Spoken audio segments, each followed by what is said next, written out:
দেখেন আমরা কোন চ্যালেঞ্জিং সিচুয়েশনে আছি। গভীর রাত, অন্ধকার, সাঁকো পার হচ্ছে, খুব ডেঞ্জারাস সাঁকো।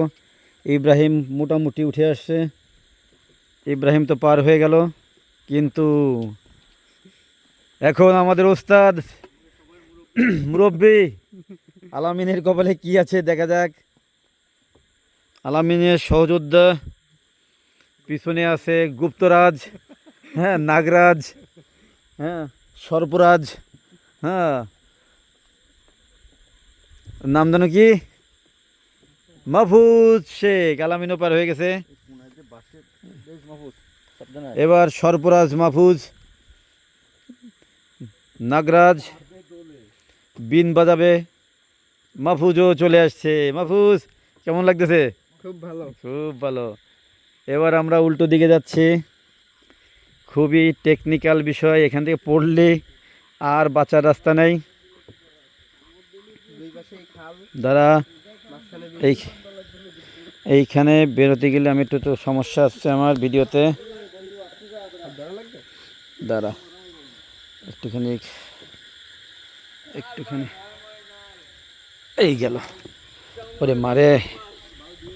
দেখা যাক কোথায় যায় আমরা পৌঁছাই। খুবই সংকটময় মুহূর্তে আমরা আছি। এইখান থেকে যদি সর্পরাজ, নাগিনরাজের দেখা হয় তাহলে আমাদের কপালে দুঃখ আছে। প্রায় সময় তাদের দেখা হয় এখানে, কিন্তু এখন আমরা যাচ্ছি ঘেরের উদ্দেশ্যে, কারণ ঘের ভেসে যাচ্ছে। এখানে বেড়া বাঁধতে হবে, নেট দিতে হবে, নেট ছাড়া কোনো রকম মাছ কন্ট্রোল করা যাবে না। আমরা এখন নেট বাঁধার উদ্দেশ্যে সবাই মিলে রওনা দিছি।